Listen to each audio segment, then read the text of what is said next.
8வது அத்தியாயம், வெற்றிகரமான 8வது அத்தியாயங்கிறது இன்ஃபினிட்டி. அதே ஒரு பெரிய விஷயம் இல்லையா? அது இப்படி காட்டுறாங்க, அப்போ இப்படி காட்டுறாங்க, அதெல்லாம் இருக்கட்டும். அதனால இந்த அத்தியாயத்தில் ஹேமத் பந்த், பெரிய ஹேமத் பந்த் சின்ன சின்ன விஷயங்களை சொல்றாரு. மானுட பிறவியின் சிறப்பு அப்படின்னு சொல்லிட்டு நம்ம உடம்பு எந்த அளவுக்கு ஒரு உன்னதமானது அப்படின்னு சொல்றாரு. இப்போ நீங்க இதே மாதிரி திருமூலருக்கு பார்த்தீங்கன்னா உடம்புடைய தன்மையை அது அவர் விளக்கி சொல்றாரு. ஏன்னா இதுக்கு முன்னாடி சில மகான்கள் இதே திருமூலர் உடல் முன்னம் இழுக்கென்றிருந்தேன், உடல் முன்னம் இழுக்கென்றிருந்தேன், பின்னம் உடலே ஆதாரம் என்றறிந்தேன். அப்ப இந்த உடம்பை வச்சுதான் நம்ம இறைவனை கண்டுபிடிக்க முடியும். உடம்பு இல்லைன்னா வேலையே இல்லையா? உயிர் மட்டும் வளர்த்ததுனாதான் பேயின்னு பேர் சொல்றோம். அது எப்படி இறைவனை கண்டுபிடிக்கிறது? அதனால உடல் ரொம்ப முக்கியம். அந்த உடலை நம்ம பத்திரமா பாதுகாத்துக்கணும் அப்படிங்கிறது தான் அந்த அத்தியாயத்தை முதல்ல அவர் சொல்றாரு. அதனால இந்த உலகத்துல மானுட பிறவியின் சிறப்பு, அடுத்து மனிதனின் முயற்சி, பாபா போய் ஒரு 5 வீடுகள்ல பிச்சை எடுத்த அந்த கதைகள், 2வது பாபா அந்த சமாதி, அதாவது துவாரமையில எப்படி உறங்கினார் அப்படிங்கிற விஷயத்தை பற்றியும், ரகதாவில் இருக்க குசால் சந்த் அப்படின்னு பாபாவுடைய நண்பரை பற்றி இந்த அத்தியாயங்கள்ல குறிப்பிடப்படுது. அதுல முதல்ல மானுட பிறப்பின் சிறப்பு அப்படிங்கிறத பற்றி பார்க்கலாம். ஹேமத் பந்த் எடுத்தோன்னே சொல்றாரு, 84 லட்சம் ஜீவ பிறவிகள் இந்த பூமியில இருக்கு, நம்ம மட்டும் இல்லை. அந்த பிறவியில பரிணாம வளர்ச்சி பெற்று மனிதனாக மாறி எல்லா பிறவிகளுக்கும் இம்சை கொடுக்குற மனித பிறவியா நம்ம மாறி இருக்கோம், அவ்வளவுதான். அப்ப 84 லட்சம் உயிரினங்கள்ல நம்மளும் ஒரு புள்ளி. அகங்காரம் தேவையில்லை, நான் மனிதனாகி விட்டேன். ஒரு எறும்பு ஒரு நாளைக்கு ஒரு கிராம்ல ஒரு புள்ளி 0.1 புள்ளி தண்ணி சாப்பிடுது இல்ல, அது வேற எதுவுமே செய்யறது இல்லை. ஆனா ஒரு மனுஷன் ஒரு நாளைக்கு 100 லிட்டர் தண்ணி குடிக்கிறான். எப்படி சீக்கிரம் தீராம இருக்கும் உடம்புல உலகத்துல தண்ணி இல்ல? பாத்ரூம்லேயே அமுக்கணும்னா 1 லிட்டர் போகுது, 2 லிட்டர் போகுது, சில ஏரியாவில் 5 லிட்டர் போகுது. எவ்வளவு தண்ணீரை விரையப்படுத்திருப்பாங்க. அப்போ மனிதன் தாங்கிற அகங்காரம் இயற்கையை அழிக்க ஆரம்பிச்சிட்டோம். அந்த இயற்கையில ஒண்ணு தண்ணி, என்னுடைய விருப்பத்துக்காக சொல்லிக்கிட்டேன், அந்த தண்ணி போதைங்கிறதுக்காக. 2வது இந்த எல்லா 84 லட்சம் மனித பிறவிகள், அதாவது 84 லட்சம் உயிரினங்கள் இந்த பூமியில இருக்கு. அதுல மனிதன் ஒரு புள்ளி. இப்ப மனிதனை தனியா வச்சு பார்க்காதீங்க, 84 லட்சம் உயிரினங்கள்ல மனிதனும் ஒண்ணுங்கிறத ஸ்ட்ராங்கா எடுத்துக்கோங்க. அப்படின்னு எடுத்துக்கிட்டாதான் இது புரியும். 84 லட்சம் உயிரினங்களுக்கும் பொதுவாக 2 உணர்வு தான் இருக்கு. ஒண்ணு செய்கை, 2வது நுண்ணறிவின் அடிப்படையில் அதோடைய தன்மை வாங்கி. செய்கையும் நுண்ணறிவு. இப்ப செய்கைக்கு நுண்ணறிவு இருக்குமானா இருக்காது. வீட்டுல அம்மா 4 பேர் இருக்கிறாங்கன்னா 8 தோசை பண்ணி வச்சுட்டு அவங்க போய் வேற வேலை பாக்குறாங்கன்னு வச்சுங்களேன், வீட்டுல மூத்த பையனோ இல்ல 2வது பையனோ 4 தோசை திண்டு போயிடுவான். ஆளுக்கு 2 கணக்கு போட்டு அந்த அம்மா எக்கனாமிக்கலா குடும்பம் நடத்தும். ஆனா வீட்டுல ஏதாவது ஒரு கிருத்திரம் இருக்கும், ஒவ்வொரு வீட்லயும் ஒரு கிருத்திரம், அடுத்தவங்களுக்கு திங்கிறதே திண்டு போயிடும் இல்லையா? அப்படி திண்டு சொல்றேங்க. அப்படி அடுத்தவங்களுக்கு தின்னுட்டோம்னா அப்ப மனிதாபிமானம் இல்லாம போயிடுது இல்ல. அப்ப அது செய்கை தவறா இருக்கு தம்பி அப்படின்னு வந்தவன திட்டுவோமா? அப்ப அந்த செய்கையின் அடிப்படையில் இந்த மானுட ஜென்மங்கள்ல 84 லட்சம் உயிரினங்கள்ல மீண்டும் மீண்டும் செய்கையின் விளைவாக அடுத்தடுத்த ஜெனரேஷன் பிறவிகள் கிடைக்கும் அப்படின்னு ஹேமத் சொல்றார். இதுல செய்கையின் அடிப்படையில் பிறவி, 2வது நுண்ணறிவின் அடிப்படையில் பிறவி. இப்ப இந்த அம்மா என்ன பண்ணுச்சுன்னா, 4 பேர் தான் இருக்காங்க, ஆளுக்கு 2 தோசை. அப்ப 2 தோசை தான் அவங்க சாப்பிடணும், அதுதான் இருக்கு மாவுன்னு ஊற்றி வைக்கிறாங்கல்ல, அது நுண்ணறிவு. அந்த அடிப்படையில அந்த தாய்க்கு அடுத்த ஜென்மத்துல வேறு விதமான நல்ல பிறவி கிடைக்கும். பிறவி எல்லாம் விட அது வேற ப்ராசஸ், அடுத்து வரும், அதெல்லாம் ஞானமா இருக்குது. அந்த பிறவி கிடைக்கும். இந்த செய்யை மட்டுமே வச்சு அடுத்தவனுக்கு துன்பமா திண்டு போனாங்கல்ல, அவங்களுக்கு வேற பிறவி கிடைக்கும். அவங்களுக்கு என்ன, இந்த 84 லட்சத்துல எதை கொடுக்கலாம் ஒரு கணக்குள்ள இருக்கான், அவன் பார்த்து கொடுப்பான். இந்த நுண்ணறிவோட செயல்பட்ட தாய்க்கு அடுத்த ஜென்மத்திலும் முடிந்த அளவுக்கு ஒரு மானுட பிறவி கிடைக்கலாம். சரிதாங்களா? மனுஷன் மறுபடியும் மானுட பிறவி கிடைக்கலாம். 2வது அதை வளர்த்துக்கிறதுக்காக இந்த செய்கை மட்டுமே சிறப்பா இருந்துச்சுல்ல, தான் மட்டுமே சுயநலமா செஞ்சுல, அதுக்கு அடுத்த ஜென்மத்துல ஒரு நாயா பிறவி கிடைக்கும். ஏன்னா அது வரும் அடுத்தவங்க தடவி கொடுப்பாங்க, தின்னது போக மிச்சத்தை போடுவாங்க. ஏதாவது வல்லுன்னு சும்மா இருக்கு, வீட்டுக்கு வர்றவங்க பார்த்து குறைச்சுனா சும்மா இருக்கு. நீ என்னதான் நாய் செல்ல பிராணிகளும் அதை நம்ம அடக்கி வச்சுட்டே இருப்போம் இல்லையா? வீட்டுக்குள்ளேயே கட்டுப்படுத்தி வச்சுக்குவோம். வெளியில போனா இன்னொரு நாய் இதை கடிச்சிடும், இல்லை இந்த நாய் அதை கடிச்சிடுங்கிறதுனால வச்சிருப்போம். தங்க கூண்டுக்கு கிளி வளர்ப்பு அப்படிங்கிற மாதிரி தான் நம்ம நாயெல்லாம் நாயா இப்போ பார்த்துட்டு இருக்கோம். அந்த மாதிரி பிறவிகள் இப்படித்தான் வாய்க்குது அப்படிங்கிறத சொல்றாரு. அதுக்கப்புறம் மானுட உடம்பின் சிறப்பு அப்படிங்கிறாரு. இந்த உடம்பு வந்து மிக சிறந்தது. இந்த உடம்பு இல்லைன்னா இதுதான் ஆதாரம், இதுதான் வந்து பேஸ்மெண்ட் உடம்பு. இது இல்லைன்னா இதை வச்சு நம்ம வந்து உயிரை புரிஞ்சுக்க முடியாது. இந்த உயிரினத்தின் மூலமாக செயல்பாடு எப்படி இருக்குன்னு புரிஞ்சுக்க முடியாது. அதை புரிஞ்சுக்கிட்டா தான் இதை எப்படி சிறப்பாக பயன்படுத்தலாங்கிற ஞானம் நமக்கு வருங்கிறதுனால நம்ம வந்து நம்முடைய ப்ராசஸுக்கு உடம்பு ரொம்ப முக்கியம். உடல் இல்லைன்னா நம்மளால அதை வந்து உணரவே முடியாது அப்படிங்கிற அந்த சிறப்பை பற்றி சொல்றாரு. அதுல ரொம்ப உயர்வானது எது அப்படின்னா, இந்த நம்ம சொன்ன மாதிரி இந்த 4 உயிரினம், இந்த 84 லட்சம் உயிரினத்துக்கும் பொதுவான உணர்வுகள் அப்படின்னு பிரிச்சு பார்க்க போனா, ஒரு செய்கை, நுண்ணறிவு. இப்ப நம்ம எல்லாம் இப்ப இருக்கிறத பத்தி சொல்லிட்டோம், பிறவி வாங்கி பத்தி சொல்லிட்டாங்க. ஆனா அதுக்கப்புறம் பொதுவான உணர்வு அப்படின்னா உணவு, உறக்கம், பயம், புணர்ச்சி. இந்த 4 தான் பொதுவானது. இந்த 4 புழுவுல இருந்து மனிதன் வரைக்கும் பண்றான். புழுவுல இருந்து மனிதன் வரைக்கும் செய்து கொண்டே இருக்கிறான். ஓகேவா? நெக்ஸ்ட் ஜெனரேஷன் உருவாக்குறது நாயும் உருவாக்குது. ஓகேவா? பயம், எல்லாருக்குமே பயம் இருக்கும். நாய் முன்னாடி ஒரு சிங்கத்துடைய பொம்மையை கொண்டு போய் வச்சிங்கன்னா நாய் பயப்படும். பயம் உணர்வு இருக்கும். அதே மாதிரி உணவு உணவு எல்லா உயிரினங்களும் சாப்பிடணும். சாப்பிடலன்னா செத்துவிடும். எல்லா உயிரும் தூங்கும். நின்றுகிட்டே கூட குதிரை தூங்கும். ஓகேவா? எப்படியாவது தூக்கம் இருக்கு. தூக்கம் வந்து எல்லா உயிரினங்களுக்கும் உண்டு. அப்ப இந்த 4 உணர்வுகள் தான் பொதுவானது எல்லா உயிரினத்துக்கும். ஓகேங்களா? அதை வச்சு எடுத்து சொல்றாரு. அதனால இந்த உணர்வுகளை, இந்த 4 விதமான பொதுவான உணர்வுகளை அளவோடு பயன்படுத்தினா, ஓகேவா, அது இறைத்தன்மையா மாறிடும். அளவுக்கு மீறி பயன்படுத்தினா நரகத்தன்மையா மாறிடும். இந்த இறைத்தன்மைங்கிறது சொற்பம். இது வந்து அதிக அளவுக்கு யூஸ் பண்ணி கிடைக்குதேங்கிறதுக்காக 24 மணி நேரம் டிவியில முன்னாடி உட்காந்து டிவி பார்க்க முடியுமா? கிடைக்குதேங்கிறதுக்குனால சினிமா தேட்டர்லேயே குடியிருந்து வாட்ச்மேனை கூப்பிட்டு அடுத்த சீனுக்கு டிக்கெட் எடுத்துக்கிறேன், நான் வெளிலே வரமாட்டேன், சீட்லேயே தான் உட்காந்துக்கணும்னு சொல்ல முடியுமா? இதெல்லாம் அளவுக்கு மீறிய உணவு, உறக்கம், பயம், புணர்ச்சி, இது அத்தனையுமே நரகம் எனப்படும். அளவோடு பயன்படுத்தினால் சொர்க்கம் எனப்படும். இந்த இடத்துல நல்லா கவனிச்சு பாருங்க. ஆதியில் தோன்றிய மனிதர்கள் இருந்து, ஞானிகள் இருந்து, சித்தர்கள் வரைக்கும், வேதங்கள்ல இருந்து அதுல இருக்கிற எல்லா பாடல்களுமே எதையும் நீ நீக்க வேணும்னு சொல்லலை, அளவோடு பயன்படுத்துன்னு சொல்றாங்க. அளவுக்கு மிஞ்சினால் அமிர்தமும் நஞ்சு, இதுதான் சொல்றாங்க. அப்ப இதை நம்ம ஆழ்ந்து பார்த்தோம்னாலே, நீங்க வந்து ஏகாதசி விரதம் இருந்து பட்னியா கிடக்கணும்னு அவசியம் இல்லை. சரியா? தினம் 3 வேளை ஹோட்டல்ல போய் நல்லா ஃபுல்லா திங்கிற அவசியம் இல்லை. அதைத்தான் வள்ளுவர் பெருமான் நீட்டலும் வேண்டா வலித்தலும் வேண்டாங்கிறது. நீட்டலும் வேண்டாம் வலித்தலும் வேண்டாங்கிறது முடியல. இன்னொரு நுட்பம் வச்சிருப்பாரு அவர். சரிதாங்களா? இப்போ ஒரு உறவினர் வந்துட்டாருங்கிறதுனால அவரோட இரவு முழுவதும் நீட்டலும் வேண்டாம், விடிய விடிய உட்காந்து பேசிக்கிட்டு இருக்கணும்னு வேணாம். அவன் போன மாசம் தானே அடிச்சுட்டு போனான். திருப்பி புதுசா அந்த உறவுக்காரன் வந்தவொடனே எதுக்கு இரவு முழுக்க அவனோட உட்காந்து பேசணும்? எந்த நிகழ்வையும் நீட்டலும் வேண்டாம். அதே மாதிரி உன்னை தேடி வராத நில்லு அப்படின்னு வலித்தலும் வேண்டாம். நல்லா இருக்குல்ல இந்த அர்த்தம்? இதுதான் அப்படிதான் சிந்திச்சிருப்பாரு வள்ளுவர் பெருமான், நம்ம தாத்தா. நம்ம அதெல்லாம் விட்டுவிட்டு அதை எதையும் யோசிக்கிறோம். அதனால நீட்டலும் வேண்டாம் வலித்தலும் வேண்டாம்னு இது வரைக்கும் சொல்லிட்டு இருக்க விளக்கம். மசரை பத்தி பேசுவதற்கு மாமனிதன் தேவையா? நான் போதாதா? ஓகே. அதனால இரண்டாவது இதுல வந்து ஒரு உறுத்தலான ஒரு வசனம் இந்த அத்தியாயத்துல 8ஆம் அத்தியாயத்துல இருக்கு. கேட்டுக்கொண்டிருக்கிற மக்கள் யாராவது என் மேல் கோபம் இருந்தால் இதை போட்டு வெளியிலே பரப்புங்கள். அடுத்தது வந்து கோபத்தை நான் ஏற்றுக்கொள்கிறேன். மனிதனா பிறப்பது மிகவும் சிறந்தது. இதனால இந்த உடம்பெல்லாம் அப்படி இருக்கு, அது இருக்கு, இதெல்லாம் பத்திரமா பயன்படுத்திக் கொள்ளுங்கள். பயன்படுத்தினா நீங்க இறைநிலை அடையலாம், சொர்க்கம் இங்கேயே வந்து விடுங்கிறதெல்லாம் எடுத்து சொல்லிட்டு கடைசியில சொல்றாரு, மனிதனாக பிறப்பது மிகவும் உத்தமமானது. அடுத்து எழுத்து போக்கில் கிட்டுக்கிட்டுன்னு அடுத்து டங்கு ஸ்லீப் ஆன மாதிரி அடுத்து சொல்றாரு, அதிலும் அந்தனர் குலத்தில் பிறப்பது உயர்ந்த சிறப்புங்கிற. உலகத்துல அந்தனர் குலம்ங்கிறது ஒரு சின்ன குலம். எல்லா மனிதர்களும் கடவுளே நினைச்சாலும் அந்த நேரத்தில் பிறக்க வைக்க முடியாத. கொஞ்சம் யோசனை பண்ணி பாருங்க. 10 குளம் இருக்கு, 10 குளத்துல மீன் வசிக்குது.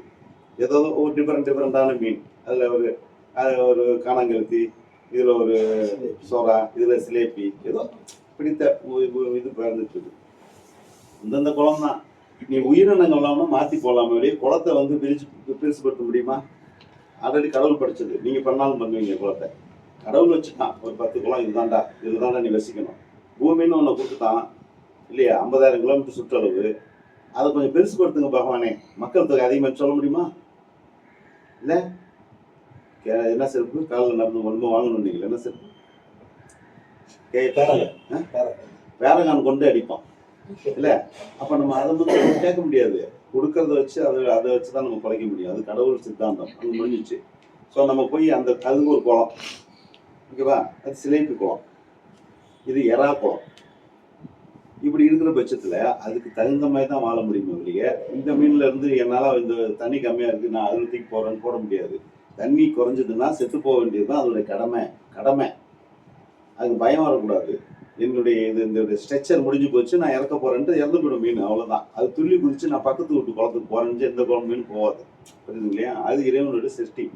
அப்போ இதை தாண்டி அவர் சொல்றாரு, அந்தணர் குலத்தில் உதிப்பது அதை விட உயர்வு அப்படின்னு சொல்லிட்டு, எவனாவது இந்த மாதிரி பின்னாடி ஸ்ரீராம்னு ஒருத்தன் வந்து திட்டுவான்னு தெரிஞ்சு அடுத்த வரையும் சொல்றார், அதை விட ரொம்ப புண்ணியமானது பாபாவின் பாதத்தில் சரணடைவது அப்படின்னு சொல்லிடுறாரு. தப்பிச்சிட்டாரு. அதனால நம்ம இங்க வைய முடியாது.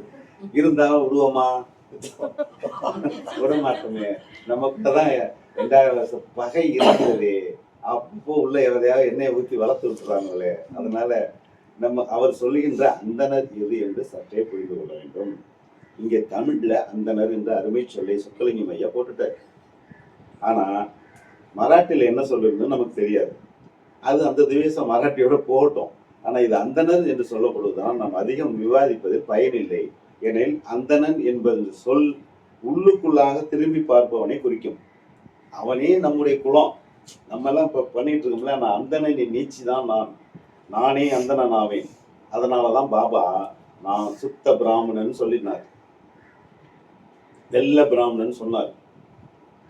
இப்ப அதோடைய வம்சாவளியை நான் மட்டும்தான் சொல்ல முடியும். நான் தான் சுத்த பிராமணன். அந்த பிராமணன் சொல்லு இதெல்லாம் வேறு. ஆனா அந்தணர்ங்கிற சொல்லதான் நம்ம ரொம்ப அழுத்தமா குறிச்சுக்கணும். இது தன்னையே உணர்ந்து தன்னை கடந்து சென்றவன் அர்த்தம். அவன் தான் அடுத்தவங்களுடைய ஐயத்தை தீர்க்க முடியும். கவனிச்சுங்க, தன்னை தான் உணர்ந்தவன். சச்சரிதம் முழுக்க தன்னை உணர்தல் தான். அந்த தன்னை உணர்தல் தான் அந்தணன்கிற வார்த்தைக்கு அர்த்தம். தன்னை உணர்ந்துட்டா நான் எல்லாத்தையும் உணர்ந்தவன் ஆயிடுறேன். யாருடைய ஐயங்களையும் நான் தீர்க்கிறேன். அப்படி தீர்த்துட்டா நானே ஐயன். அவன் தான் ஐயன் தெருவில். மரியாதையை கூப்பிட்டா ஐயர். That's all. புரியுதுங்க இல்லையா? இந்த தகுதி படைத்தவர்களை நாம் அந்த மாதிரி வச்சு பார்த்துட்டோம்னா பிரச்சனையே இல்லை, சண்டை கிடையாது. தகுதி இல்லாத ஒரு விஷயங்களுக்கெல்லாம் நம்ம வச்சு சண்டை போட்டுட்டு தெரியணும். நீங்க எப்படி நாடாரோ அவங்க அது மாதிரி பிராமணர், அவ்வளவுதான். இந்த காலத்து அவ்வளவுதான். இதெல்லாம் ஓகே. ஆனா இவை எல்லாவற்றையும் விட பாபாவின் பாதாள விந்தங்களை எப்போதும் நினைப்பதும் அதிலேயே போய் சரணாகதி அடைவதும் எல்லா விதத்திலும் பெரிய புண்ணியம் அப்படின்னு ஹேமந்த் சொல்லும்போது, அந்த காலத்துல பாபாவை சுத்தி இருந்த பிராமணர்கள்லாம் சுத்தமா தெளிவா இருந்திருக்கிறாங்கன்னு தெரியுது. அது ஒரு விஷயம். ஓகே, நல்ல கூடுமான வரைக்கும் நல்லதா பார்த்து சொல்லிட்டேன்.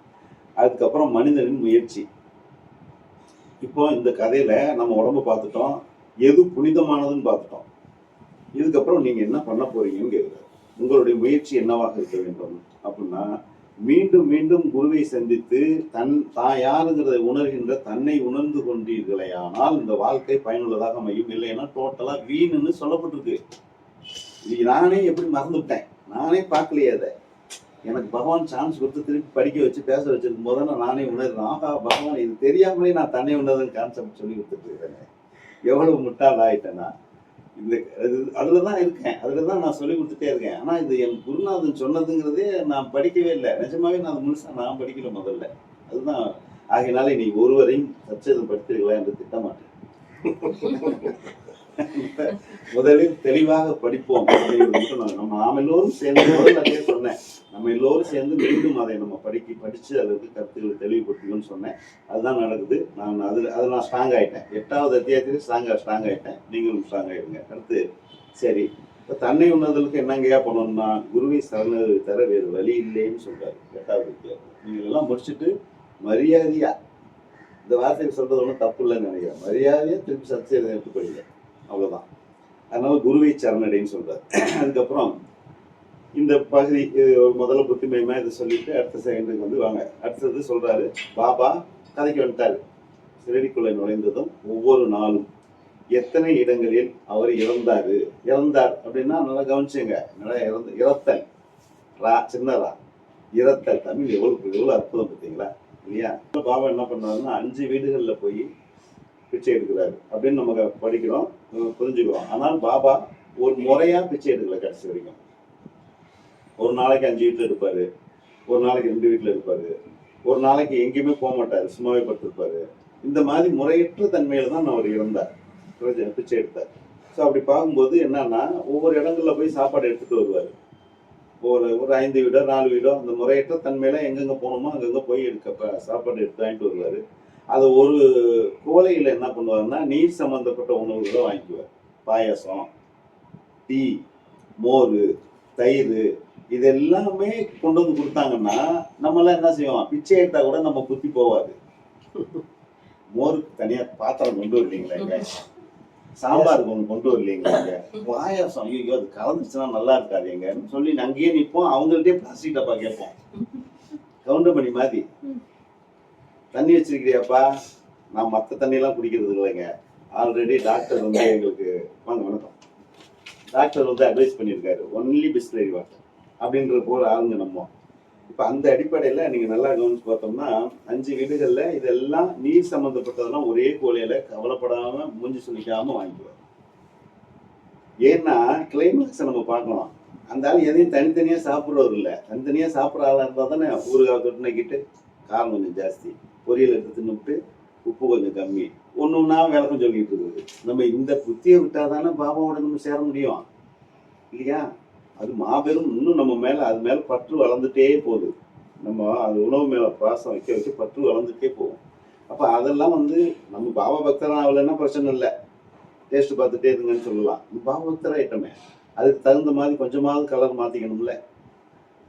அதெல்லாம் டோட்டலாக விட்டுட்டாங்கய்யா, என்ன பண்ணுறது? அதனால நாங்கள்லாம் வாசத்தை பார்த்தே இதில் உப்பு கம்மியாக இருக்கா கூட இருக்கான்னு கண்டுபிடிப்போம். எல்லாத்தையும் அடக்கி கட்டி வச்சிருக்கிறாரு. ஸோ அதனால இது என்ன பண்ணுறாருன்னா எல்லாத்தையும் வாங்கிட்டு போவார். அப்புறம் சாதம், சப்பாத்தி, பழங்கள் இதெல்லாம் துண்டில் பிடிப்பார். ஒரு துண்டு ஒன்று தொங்கும், அந்த துண்டில் பிடிச்சிக்குவார். இப்போ திட உணவுகளை துண்டுலையும் திரவ உணவுகளை டப்பாலையும் வாங்கிட்டு வந்துடுவார். இது வாங்கிட்டு வந்து வந்தாலும் ஒழுங்கா சரி அதுதான் ஆல்ரெடி கலந்துருக்கு, தனித்தனியாக வைப்போம்னா வைக்க மாட்டார். அங்கே இருக்கிற பெரிய கோலையில் எல்லாத்தையும் ஒன்றா போட்டுருவார். ஒன்றா போட்டு கையை விட்டு நல்லா கலந்துடுவார். கலந்துட்டு ஒரு 3 கவளம் எடுத்துக்குவார். எடுத்துட்டு அண்ணாந்து வாயில போடுவார். அவ்வளோதான். மிச்சத்தை எடுத்து அப்படியே தள்ளி வச்சுடுவார். அதில் நாய், பூனை, பள்ளி, எறும்பு, ஈசல் எல்லாம் பகிர்ந்து சாப்பிடும். நம்ம இப்படி வீட்டு வாசலில் வச்சா வருதான்னு தெரியாது. இவன் பாவி இவன்கிட்ட போய் அவன் வச்சு சாப்பிடணுன்ட்டு பல இது போயிடுது. ஆனால் இந்த வியாழக்கிழமை ஒரு அதிசயம் நடந்தது. நாங்கள் காலைல எல்லாம் ரெடி பண்ணி வச்சுட்டு கிளம்பி போயிட்டோம். கரெக்டாக 9 மணிக்கு கால் பண்ணாங்க. பண்ணோன்னு நாங்கள் எல்லா சாப்பாடும் சரியாயிடுச்சா எல்லாம் போயிடுச்சா நீங்கள் கேட்டால் இன்னைக்கு விசேஷமான 2 விருந்தினர் வந்து நம்ம வீட்டில் சாப்பிட்டுட்டு இருக்காங்கன்னு போட்டோ அனுப்பிச்சாங்க. ஒரு காகம் வந்து அந்த மேலே உட்காந்து கேட்டு வாங்கிட்டு இருந்துருக்கு. இன்னொன்று பசுமாடு அந்த பக்கம் போய் நீ சோறு போட்டால் தான் போகணுன்னு இருந்திருக்கு. அப்புறம் அங்கே சாப்பாடு போட்டிருக்காங்க, 2 போட்டோ அனுப்பிச்சி விட்டாங்க. ஆனால் ஒரு விஷயம் கவனிங்க, நான் அதை பார்த்துக்கிட்டே இது என் சகோதரி மாதங்கியோட நான் பயணப்பட்டுக்கிட்டு இருக்கேன். உணர்ச்சி வசப்பட்டு அவர்கிட்ட நான் காட்டவே இல்லை. இதுதானே என் மனித வாழ்க்கை, அப்படிதான் இருக்கணும். ஆனால் இங்கே பார்ப்பா வியாழக்கிழமை எங்கள் வீட்டில் 2 ஊர் சாப்பிடுப்பா, என்னப்பா புண்ணியம் பண்ண நான் சொல்லி பெருமையை ஏற்றிக்க முடியுமா? புரியுதா? இப்போ அதுவே நல்ல பாம்பு வந்து பால் கேட்குது, கொடுப்பீங்களா? ஆன்மீகம் என்பது உங்கள் ஆன்மாவை வீடு இருக்குவது. இந்த மாதிரியான மிராக்கிள்ஸ் எல்லாம் நடக்கும். நீங்க இது புனிதமாகிட்டீங்கன்னா உன் வீட்டுல எல்லாம் வந்து சாப்பிடும் இல்லையா? அது வந்து பெருசா நம்ம எடுத்துக்கணும்னு அவசியம் இல்லை. ஆனால் இறைவன் என்று வேறு விதமான 2 ஜீவன்களையும் நம்மை நோக்கி அனுப்பி இருக்கிறான்.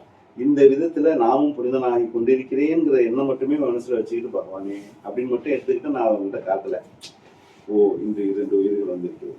அந்த பக்குவம், அந்த எமோஷனல் இல்லாத தன்மை தான் நம்மளை சரியான இடத்துல கொண்டு போய் சேர்க்கும். அதனால இவர் எல்லாம் வந்து கலந்து சாப்பிட்றது, இந்த கண்ணாமண்ணான்னு ஸ்வீட்டு, காரம், இனிப்பு, புளிப்பெல்லாம் ஒன்றா கலந்து திங்கிறது, இதெல்லாம் பார்த்து சிறிடி மக்கள் இன்று வேணால் நீங்கள் சத்குரு என்கலாம், அவதாரங்களாம், ஸ்ரீபாதருடைய அவதாரம், உன்னத அவதாரம், பார்த்தா என்ன வேணா சொல்லி தெரியலாம். ஆனால் அன்றைய நாள்ல ஷிரடியில் இருந்த ஒவ்வொரு மனிதனும் சின்ன பிள்ளைந்து பெரியவன் வரைக்கும் கேன பக்கிரின்னு கூப்பிட்டாங்க. இது வந்து முட்டாள் பக்கிரி, அவன் பிச்சைக்காரன் தான், ஆனால் முட்டாப்ப எடுத்துட்டு வந்து தனியா அவன் கொடுக்குறான். இது சாதம் இருக்குடா பிரிஞ்சு சாப்பிட்றாங்கிறான். இல்லை தம்பி, அதையும் தயிர் சாத்தி ஒன்னா போட்டு தான் திம்பேங்கிறாரு. அப்போ அவன் வந்து அவன் கேன பக்கிரி தானே அப்படின்னு கேன பக்கிரின்னே கூப்பிட்டாங்க.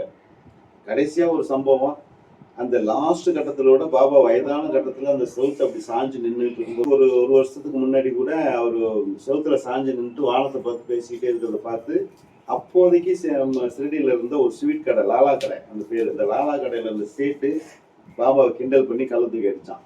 அதுதான் வரலாறு. அப்போ கூட பாபா படு கோபம் கொண்டு திருப்பி கல்லை எடுத்துக்கிட்டு அவன் கடைக்கு ஒன்னாருங்கிறது அங்க இருக்கிற மக்களுக்கு தெரியும் அந்த காலத்துல. அப்போ இதெல்லாம் பார்க்கும்போது என்ன இப்படி இருக்காரு அப்படிங்கிற மாதிரி தான் தென்படும் இல்லையா?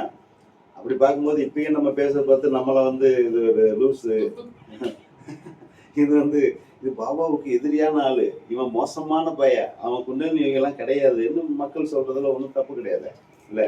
என் தலைவனுக்கே அந்த மாதிரியான உபச்சாரங்கள். யாமெல்லாம் கர்ணனை போன்று இல்லையா? எமக்கு என்று எதுக்கு எடுத்து வைக்க தெரியாது, எல்லாத்தையும் அள்ளி அள்ளி கொடுக்கக்கூடியவர்கள். ஆனால் இயற்கை எங்களுக்கு அம்பைத்தான் கொடுக்கும். நாங்கள் கர்ணன் அப்படிங்கிற மாதிரி இருப்போம். ஆனால் ஒரு குத்து குத்தோம், இரண்டாவது குத்து வருகின்ற விஷமே எங்களுக்கு மலர்மலையாக மாறும். ஏன்னா நாங்க அதை எதிர்பார்க்கிறோம், அதனால அப்படி வருது. எதிர்பார்க்கலன்னா ஐயோ நான் செஞ்சதுக்கு உலகம் எனக்கு கிடைக்க கொடுத்த பரிசா அப்படின்னு வெந்து சாவோம். எல்லாருமே வீட்டு தலைவெல்லாம் கூட அப்படிதான் வெந்து போறீங்க. நான் உங்களுக்காக சோறாக்கி போட்டு இல்ல 5 மாதம் கண் விழித்து வறண்டு படுக்க விட முடியாமல், கண் துஞ்சாமல், எறும்பு கடிக்காமல், ஈ கடிக்காமல் குழந்தையெல்லாம் பெற்று கொடுத்து உங்கள் வாரிசை வளர்த்த எங்களுக்கு நீ கொடுக்கிற பரிசா இது அப்படின்னு ஒவ்வொரு வீட்டுக்காரனை பார்த்து கேட்போம் இல்லையா? ஆனா அதை நம்ம ஏத்துக்கிட்டோம்னா இப்படிதான் நடக்குங்கிற தெரிஞ்சா, பிள்ளையை பெத்தா கண்ணீர், தென்னையை பெத்தா இளநீர், வீட்டுக்கு 2 தென்னை மரம் வைங்க, பிள்ளைய பெருக்கு முன்னாடி தென்னை மரம் வைங்க, வச்சிங்கன்னா அந்த அந்த எண்ணம் இருந்ததா தென்னை மரம் இருப்பது பொதுநலம், பிள்ளையை பெற்றுக்கிறது சுயநலம். நீங்கள் எல்லாம் சுயநலமாக பெற்று வளர்த்து கொண்டிருக்கிறீர்கள். அதுக்குண்டான கர்மாவை தண்டனை கண்டிப்பாக அனுபவிப்பீர்கள். புரியல? ஐயோ நான் என்ன துக்கத்துல வசித்துக் கொண்டிருக்கிறேன், நான் தெரிந்தேதான் இந்த நாடகத்துக்குள்ள இருந்து கொண்டிருக்கிறேன், எனக்கும் சேர்ப்புதான். நான் உலகை சொன்னேன். முதல்ல நீங்க எங்க வீட்டுக்கார மட்டும் கேள்வி எடுத்து தோண்டி விட்டீங்க. அதெல்லாம் நல்லா கவனிச்சுக்கணும். அதுக்கப்புறம் மூவர் படுக்கை, இந்த 3 பேர் எப்படி படுத்தாங்க? அந்த 3 பேர் யாருன்னா தாத்தியா பட்டேல், மகள் சாபதி, பாபா, இந்த 3 பேரும் அந்த மசூதியில எப்படி தூங்குவாங்க அப்படிங்கறத வந்து அதுல கொஞ்சம் விளக்கியிருக்காரு. ஏன்னா கடைசி 10 ஆண்டுகள் அவர் போய் பார்க்கிறாரு. இப்படிதான் அவங்க தினம் தூங்குவாங்களான்னு ஆச்சரியப்படுறாரு. அப்படிதான் தூங்குவாங்க அப்படின்னா கிழக்கு, மேற்கு, வடக்கு இந்த 3 பக்கமும் தலை வைப்பாங்க. நம்ம வடக்கு பக்கம் தலை வைக்க மாட்டோம் இல்ல, நம்ம வைக்க கூடாதுதான். அவ்வளவு அநியாயம் பண்றோம். நம்ம வடக்கு பக்கம் வச்சா ராத்திரியே தூக்கிட்டு போட்டாங்க சித்திரகுப்தன். வடக்கு பச்சை நம்ம வச்சு போடக்கூடாது. ஆனா வடக்கு பக்கம் பாவா வச்சு கொடுப்பாரு, கிழக்கு பக்கம் மகள் சாபதி கொடுப்பாரு. அந்த டீட்டெயில் இதுல இல்ல, சொல்றேன்.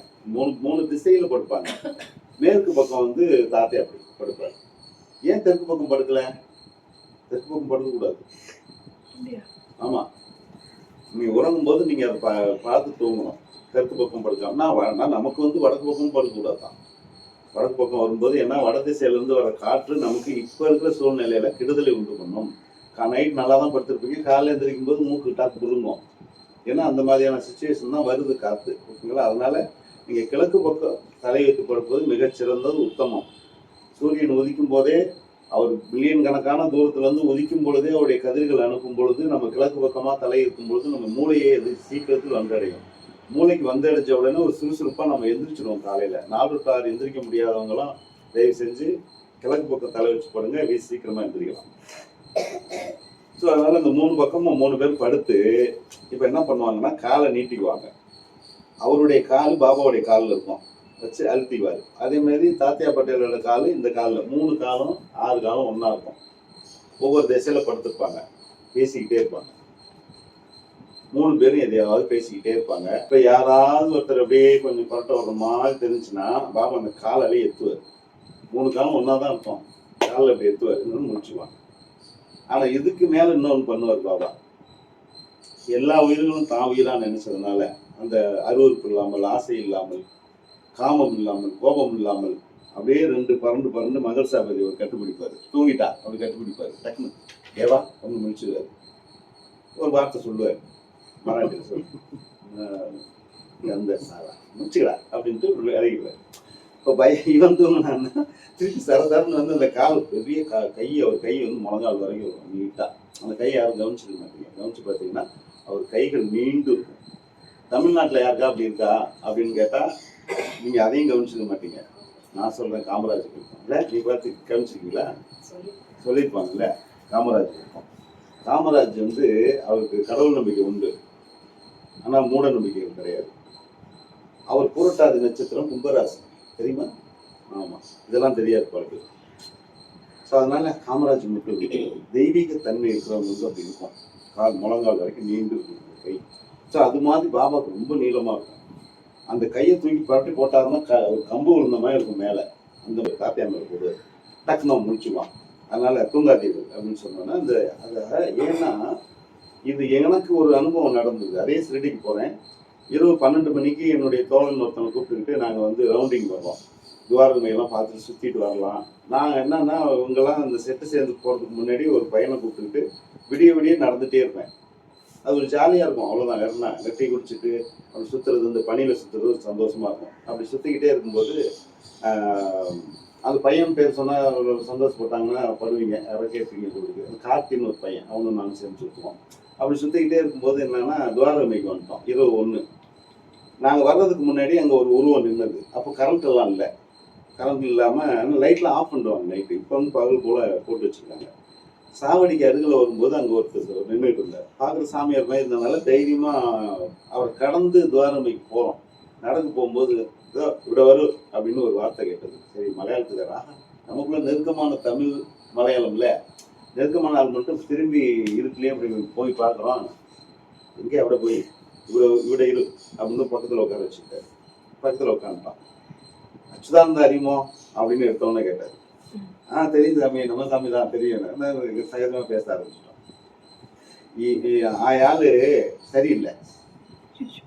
அவன் தமிழ்லேயே சொல்கிறான் சொன்னதை. ஆள் சரியில்லை. அவன் பாப்பா சொன்ன மாதிரி கெட்ட வார்த்தையில் வைக்கிறாரு. அவரை வஞ்சிட்டு அவனுக்கு தெரிஞ்சாளா நீங்களாம்? சரி, நீயும் அப்படி தான் இருப்பியா என்ன கேட்டார். நிஜமாவே என்ன கேட்டார், நீங்கள் அப்படி தான் இருப்பியா? ஒருத்தனும் யோக்கியமாக இருக்க மாட்டீங்களா? திருந்த மாட்டீங்களா? 365 நாள் நான் தான் இங்கே பாதுகாக்கணுமா?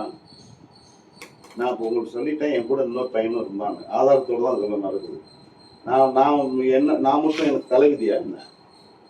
ராத்திரி எல்லாம் நான் வந்து உட்காந்து நான் பார்த்துக்கிட்டே இருக்கேன். என்னென்ன தப்பு நடக்குன்னு தெரியுமா? அது சம்மந்தம் இல்லாத ஒருத்தருக்கு தெரிஞ்ச மாதிரி அடிக்கிறாரு. எனக்கா குற்ற உணர்வு. அப்படியே நிற்கிறேன் ஒரு மாதிரி. சாவடி வாசலில் உட்காந்து பேசுகிறாரு. என்னென்னா நடக்குது தெரியுமா? அவ்வளோ அநியாயம் நடக்குது, அவ்வளோ அக்கிரமம் நடக்குது. ஹெராயின் முதற்கொண்டு உள்ளே வந்துருச்சு. இவன் நான் போகிறேன், அங்கே போகிறேன், இங்கே போகிறேன்ட்டு கோயம்புத்தூரில் போய் உட்காந்துக்கிறான். எனக்கு உங்கள் வீட்டுக்கு போக வேணாம், நான் இருக்கிறவங்களை பார்க்க வேண்டாம் அப்படின்னு சொல்லி ஒரே திட்டுறாரு. இதெல்லாம் திட்டிக்கிட்டு கரெக்ட் பண்ணிட்டு இந்த பக்கம்லாம் வரக்கூடாது. நல்லவன் யார் கெட்டவன் யாருன்னு தெரியுமா? இங்கே நடக்கிறவனுக்குலாம் எதுலையா அவனை சிக்கல் வச்சுட்டான்னா உன்னை சேர்த்து நான் காப்பாற்றணுமா? போய்ப்பா அப்படின்னு பார்த்து விட்டார். இனிமேல் வரவே கூடாதுன்ட்டார். நாங்கள் கிளம்பிட்டோம். அதுக்கு பிற்பாடு ஒரு 6 வருஷம் அவர் வந்து பகல் முழுவதும் சாவடி வாசல் உட்காந்து தூங்குவார், இரவு முழுவதும் விழிச்சிருப்பார். அப்போ பாபாவுடைய செயல்பாடை வந்து பாதுகாக்கிறதுக்குண்டான ஆட்கள்லாம் பார்த்தீங்களா? ஏன் அதனால நம்ம போகும்போது உள்ளே போய் சாமி பார்க்கறதுக்குலாம் ரொம்ப பிரியம் காட்டவே மாட்டாங்க. அதை தான் அச்சுதானந்தாவும் ரவுண்டிங்லேயே தான் இருப்பார். அது ஒரு விதமான அவர் பாபா போட்டு கொடுத்த ரூட்டில் பயணிக்கிறோம், அவ்வளோதான். காலையில் இந்த நேரத்தில் நான் போய் அட்டன் ஆகும் அங்கே இருக்கும்போது. அதுதான் நான் யாரையும் சொல்லாமல் அந்த இடத்துக்கு போகிறது. கையெழுத்து போடணுங்க, ரெண்டு செருப்பு இந்த கேஎஃப்சி செருப்புலேயே இருக்கு, பாரம்பரியம் இருக்கு. அதனால அது விஷயங்கள். அப்போ 3 பேர் இப்படி தான் போடுவாங்க. இதில் ஒரு பெரிய விஷயம் என்னன்னா, இதை 1 ஆண்டு 2 ஆண்டு அவர் செய்யலை, 14 ஆண்டுகள் செஞ்சார்.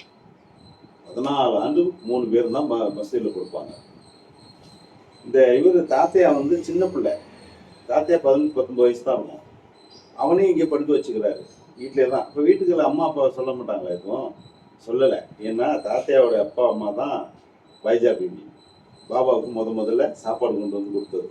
அவ்வளோ சின்சியராக இருந்ததுனால அவங்க வீட்டுக்கார் முதல்ல எதுக்குறாரு. அதுக்கப்புறம் இவருடைய தீவிரமான அன்பை காட்டினதை விட்டுறாரு. எப்போ விட்டாருன்னா, ஒரு முறை பாபா வந்து, நீ இவ்வளவு அலைந்து எனக்கு சாப்பாடு கொடுக்கணுங்கிற கட்டாயமா என்ன, ஆனால் ஏன் கொடுக்குறாய் தெரியுமா, நீ என் சகோதரி அப்படின்னு சொல்லிட்டாரு. அதனால அவங்க ஆத்துக்காரு அதுல இருந்து விட்டுட்டாரு. சரி, பொந்தோ ஜென்மத்துல சகோதரியா இருந்து சகோதரனா இருந்துதான், எனக்கு இப்படி ஒரு மச்சான் அப்படின்னு நினைச்சு அந்த ஆள் கூட்டான் இருந்து விட்டுட்டாரு. அவருடைய குழந்தையும் பாபாவை தத்தெடுத்தது போன்று வளர்த்தார். அவர்கள் இருவரும் ஒரே வருடங்கள் இறந்தாங்க. தாத்தையாவுடைய அப்பா அம்மா இறந்ததுக்கு அப்புறம் இவருக்கு வேறு வழி இல்லை, குடும்பத்தை காவந்து பண்ண வேண்டிய நிலை வந்ததுனால பாபாட்ட சொல்லிட்டு வீட்டுக்கு போய் பார்த்துட்டார். அப்புறம் திருமணம் செஞ்சு வச்சார் பாபா தான். அப்படியே குடும்ப வாழ்க்கையில ஈடுபட்டார். அது வரைக்கும் 14 ஆண்டுகள் பாபா கூடவே இருந்தார். மகள் சாபதி கதை வேற, அவர் பூஜாரிங்கிறதுனால அவர் கூடவே இருந்தார். இடையில் ஒரு 4 ஆண்டுகள் மட்டும் இந்த தூக்கத்துல வந்து வீட்டுக்கு போனார், ஒரு ஆண் குழந்தை வேணுங்கிறதுனால. அதுக்கப்புறம் அந்த இதெல்லாம் படிச்சிருப்பீங்க. ஸோ அதனால இந்த படுக்கையை வந்து ஒரு 14 ஆண்டுகள் படித்தாரு. அதுக்கப்புறம் இவங்கெல்லாம் வெளியில போனதுக்கப்புறம் பாபா ஏங்கி தவிச்சாரானா கிடையாது. ஆங்காங்கே அப்பப்போ நிகழ்கின்ற விஷயத்தை அவர் தனக்கு சாதகமாக பயன்படுத்தி கொண்டு இந்த வாழ்க்கையின் சர்வையை மிகச்சிறப்பாக 80 ஆண்டுகள் வாழ்ந்தார். அதுதான் இது ஒன்று. அதுக்கப்புறம் வந்து ரகதா அப்படிங்கிற ஒரு ஊர் பக்கத்தில் இருக்குது. இப்போ என் கூட வந்து பயணப்பட்டவங்களுக்குலாம் தெரியும் ரகதா அப்படின்னு. அந்த ரகதாங்கிற ஊரில் தான் குசால் சந்த் அப்படிங்கிற ஒரு மார்வாடி. அவர் அந்த மார்வாடி வந்து அவருடைய அண்ணன் தான் பாபாவுக்கு ரொம்ப பிரியமானவர். அவர் இறந்ததுக்கப்புறம் ஒரு தம்பியை வந்து ரொம்ப பிரியமாக பாபா வந்து போய் பார்க்குறது வர்றதெல்லாம் வழக்கம். இதில் என்ன பண்ணுவாங்கன்னா, இது ஒரு விசேஷமாக நிகழ்ந்தது. அதை அவர் ஹேமத் பந்த் வந்து அந்தளவுக்கு பெருசாக விரிக்கல, ஷார்ட்டாக வச்சுருக்காரு. அவர் வந்து எப்போதும் வந்து ரகதாவுக்கு போகணும்னு பாபா விரும்பினார்னா, எழுந்து தொண்டை தோளில் போட்டு 2 ஸ்டெப் நடப்பார். அவர் நடந்து ரகதா போகிற வழிக்கு வந்த உடனே எல்லாரும் புரிஞ்சுக்குவாங்க ஒரு ரகதா போகிறாரு அப்படின்னு. போது இவர் ரகதா ரூட்டில் நடக்க ஆரம்பிச்சிட்ட உடனே ஆல்ரெடி ஊரில் இருக்கிறவங்களுக்கும் தெரிஞ்சு போயிடும், பாபா ரகதாவுக்கு போகிறாருன்னு. உடனே சும்மா விட்டுற மாட்டாங்களே. நான் இது வரைக்கும் உங்களுக்கு கதை நடந்து போகிறான்னு சொல்கிறேன். ஆனால் என்ன நடந்ததுன்னா, இது படிக்கும்போது தான் இந்த டீட்டெயில்ஸ் கொடுக்குறாரு பாபா. இல்லை நடக்கலைடாமா, என்ன பண்ணாருன்னா, இவர் நடக்க தான் போகிறாரு ஆசைப்பட்டு. நம்ம மக்கள் நான் காரில் போகலாம் வாங்கன்னு சொல்லி மாற்றி விட்டுறீங்களே, அது மாதிரி இருக்கிற பக்தர்கள்லாம் ஓடி வந்து சங்கா வண்டி எடுத்துகிட்டு ஓடி வருவாங்களாம். பாபா நடக்க போகிறாரு, வாங்க நம்ம வண்டி எடுத்துகிட்டு போகலாம். இருக்கிற வண்டியெல்லாம் எடுத்துகிட்டு வருவாங்களாம். மாட்டு வண்டி, சக்கா வண்டி எல்லாம் வருமா, குதிரை வண்டி எல்லாம் வருமா. வந்தவொடனே எந்த வண்டி முதல்ல வருதோ அதை திரும்பி பார்ப்பாராம். பாபா ஏறுங்க பாபா, ரகதாவுக்கு போகலாம் அப்படின்னா இவர் சொல்கிறது இல்லை. ஆனால் ரகதா ரோட்டில் நடக்க ஆரம்பித்த உடனே இவங்க ரகதான்னு தெரிஞ்சுக்கிட்டு வண்டி எடுத்துகிட்டு வந்து, சரி வேறு வேலை இல்லை அப்படின்னு சொல்லிட்டு பாபா வந்து அமைதியாகவே மௌனமாகவே செஞ்சுடுவார். எதையும் எதிர்ப்பு காட்ட மாட்டார். உடனே வண்டியில் ஏறிட்டு வந்துடுவார். வண்டியில் போய் இப்போ இந்த கற்பக விருட்சம்னு சொல்கிறோம் இல்லையா, அந்த மரத்துக்கு அடியில் இறங்கி இது போகுந்தாலும் உட்காந்துருவார். இப்போ வந்தவங்க எல்லாம் போய் இந்த குசால் சந்த் வீட்டில் போய் பாபா வந்திருக்காருன்னு சொன்ன உடனே இதுக்கு முன்னாடியே சில ஆட்கள் போய் சொல்லிடுவாங்களாம். சில நேரங்கள் சொல்லலைன்னா பாபா அங்கே வெயிட் பண்ணுவாராம். சொல்லிட்டாங்கன்னா தாடை தப்பட்டை எல்லாம் ரெடி பண்ணி கொண்டாந்து நிற்பாங்களாம் ஊர் எல்லையில். இந்த அந்த கற்பக விருட்சங்கிற அந்த மரம் இப்போ இருந்ததா இல்லையான்னு தெரியாது, ஆனால் அது ஊர் எல்லையாம். இங்கே வந்து எல்லைச்சாமின்னு ஒரு சாமி இருந்திருக்கு, அதுதான் பின்னாடி இப்போ மரமாக மாற்றிருக்காங்க. அந்த இடத்துல வந்து வரவேற்க நிற்பாங்களாம். ஊர் மக்கள் எல்லாருமே வந்து நிற்பாங்களாம். பாபா இறங்கின உடனே பயங்கர வரவேற்பு நடக்குமா. அடி தாளம் பின்னி எடுப்பாங்களாம். ஒரே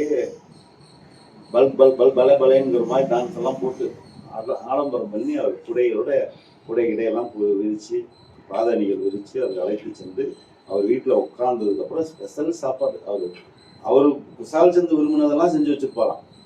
அவர் சாப்பிடணும்னு நினைக்கிறதெல்லாம் செஞ்சு வச்சுருப்பாராம். பாபாவுக்கு அதெல்லாம் கொடுத்து நம்ம போய் இந்த தடவை உட்காந்தோமே அந்த வீட்டில் உட்கார வச்சு பாபா உட்கார வச்சு அந்த உணவுகளை சாப்பிட வச்சு ரசித்து பார்ப்பாராம் குசால் சந்த்.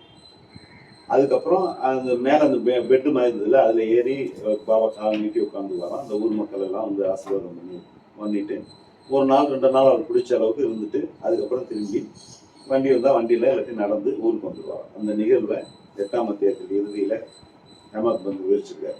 இதுதான் 8ஆம் அத்தியாயம்.